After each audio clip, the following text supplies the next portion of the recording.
Hey everybody, here's another quote episode, end quote, of records from some place where I show you some records that I bought at some place.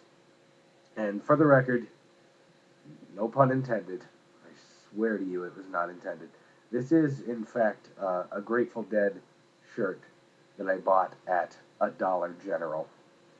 Um, I'm going back to about 6 weeks prior to when I'm recording this, to a time when I was in Defiance, Ohio. Um, and the reason I was there in the first place is something I'd like to drop a quick plug for, if you'll indulge me. My girlfriend and I were there visiting Friends of Felines Rescue Center in Defiance. They are a nonprofit, no-kill cat rescue and low-cost spay and neuter clinic.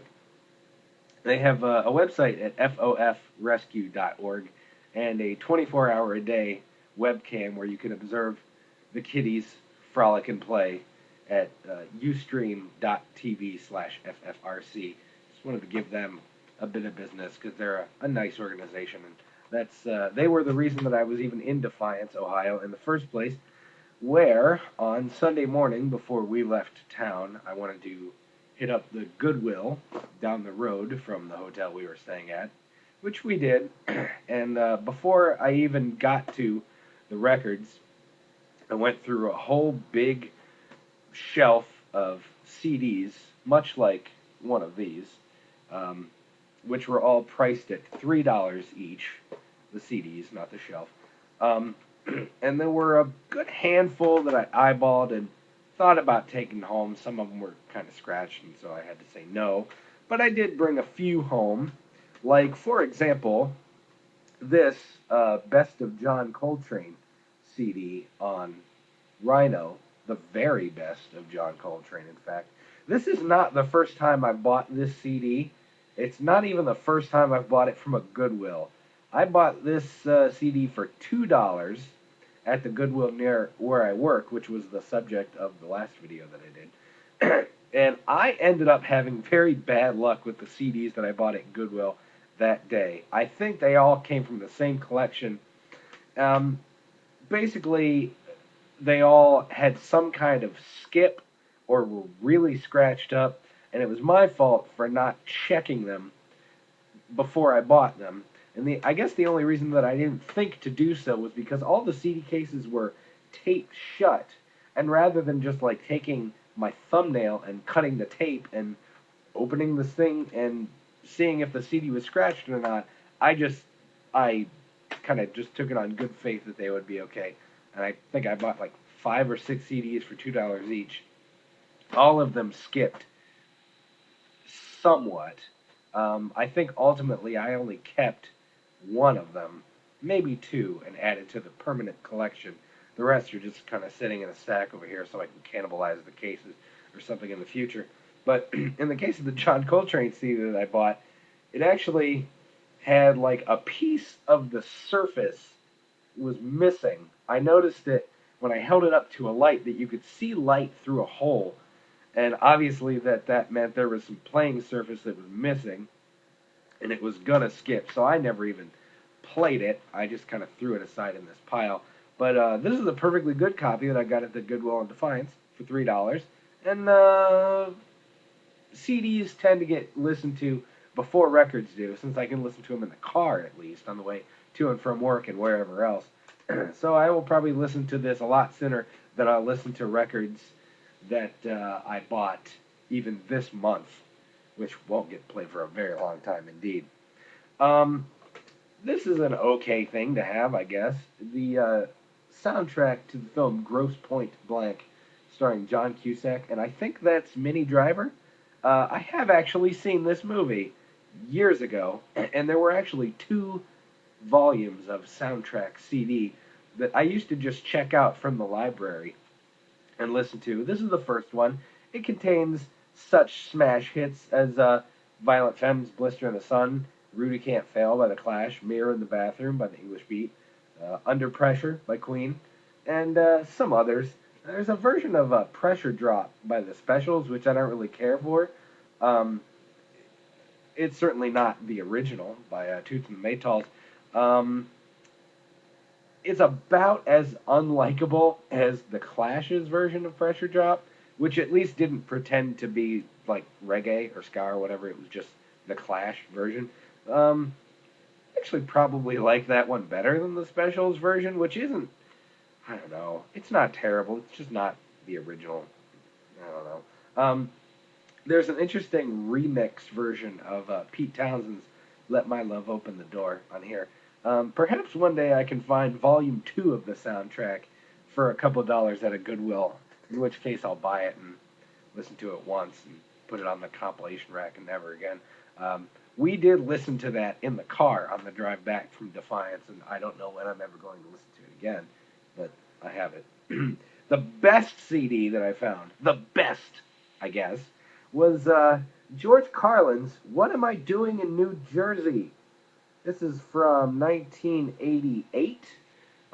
It's on Atlantic, and I love me some George Carlin. I think it's been established before how I feel about comedy records. I've never heard this one, and I was delighted to find it for $3 at this Goodwill. When I found this, I had one of those moments where, like, when you find something cool for really cheap, my first instinct is to just, like, whether it's a record or a CD, to just, like, pull the disc out and go, like, oh, come on, oh, nice. Because it was, there's not a scratch on it. So that did pretty good. Also for $3, I got one DVD. Technically two, I guess. It's this Dana Carvey standing up comedy telling jokes DVD called Squatting Monkeys Tell No Lies, which is on the first disc. It actually contains a second disc, which includes Dana Carvey's first HBO comedy thing from 1995, which I guess had never been released in home video format before. But two DVDs of standing up comedy jokes for $3. That was okay. Now, here's some records I got. We have 6 or 7, and I'll try not to ruin your evening, take up your whole day with this. But this Goodwill had their records priced at 55 cents each, which was kind of nice. The first one is a self-titled album by Jigsaw. I don't know what this is, or who this is, or whatever. I haven't researched this. I've had it for 6 weeks and still haven't looked it up on the internet. It's on Chelsea Records, which I don't know if it's just some kind of private press thing or what. Something about this gives me some kind of a vibe that it might be some kind of Jesus rock thing, but there's nothing in the song titles that indicate that really. I don't know. It looks like it might be terrible. I don't know. These guys don't look like they produce quality rock.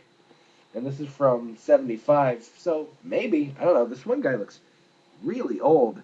I don't know if you can. It's not important. He looks old to me.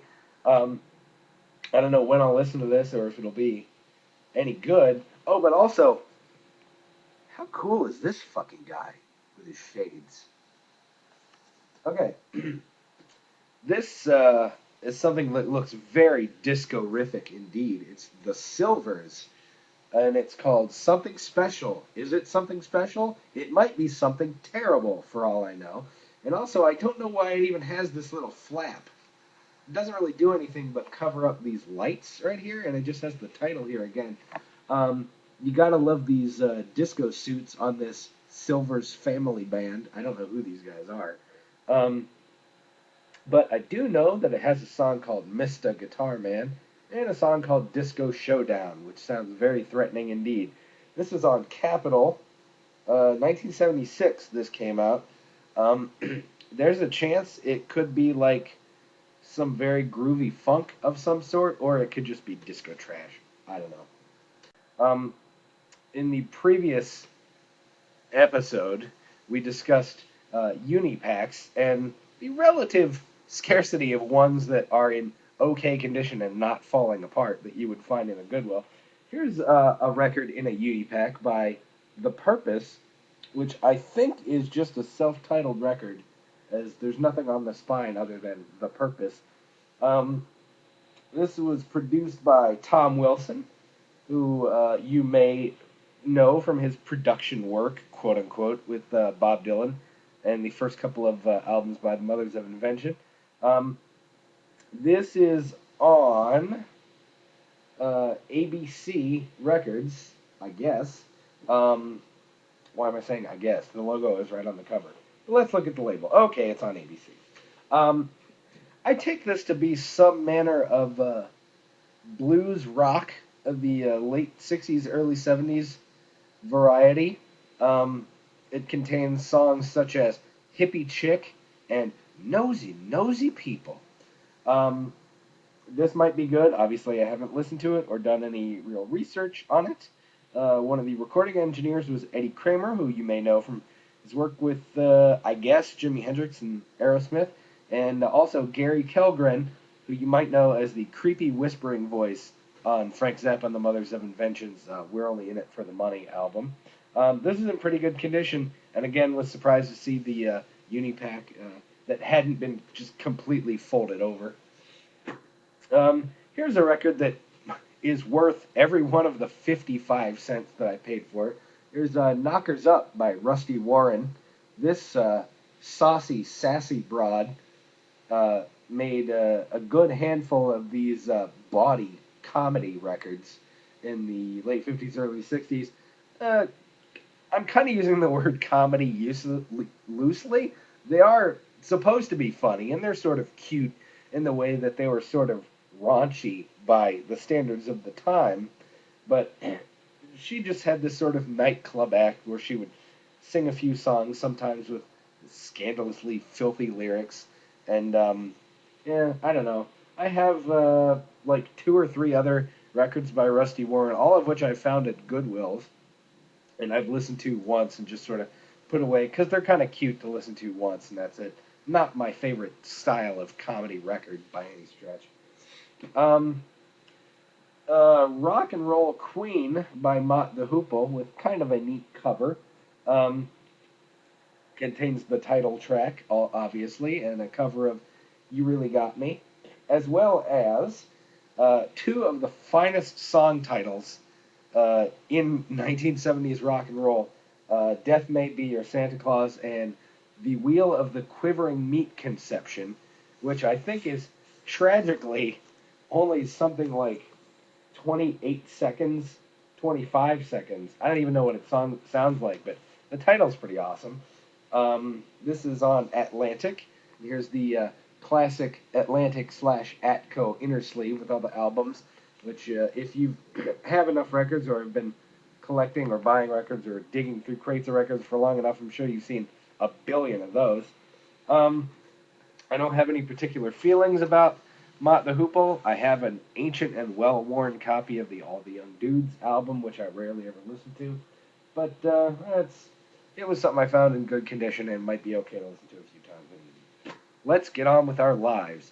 Um, speaking of, sorry, speaking of the Atlantic and Atco inner sleeves, uh, lo these many years, I've seen so many of these albums by Bent Fabric on those inner sleeves. Never had a clue who the fuck this was or what this music sounds like or whatever. It's got a cute kitty on the front.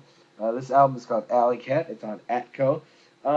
Basically, I think Bent Fabric is pretty much just some dude playing the piano. This is the guy who I guess he is Bent Fabric by name. I don't know what his real name is.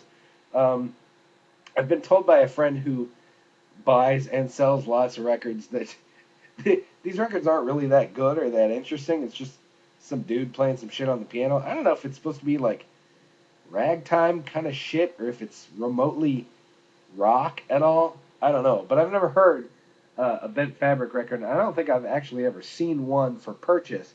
But for 55 cents, let's take a chance, shall we?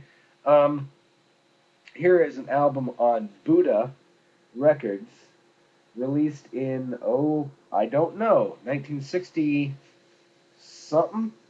There's no date on this. Um, I'm not sure which is the title and which is the artist here, but the cover says, Two Jews Blues, Barry Goldberg, ... and So I'm not sure if the album is called Two Jews Blues. Um, Barry Goldberg is obviously a person on the album. He plays piano and organ and vocal. Um, this album also features appearances from Harvey Mandel on guitar and Dwayne Allman on guitar.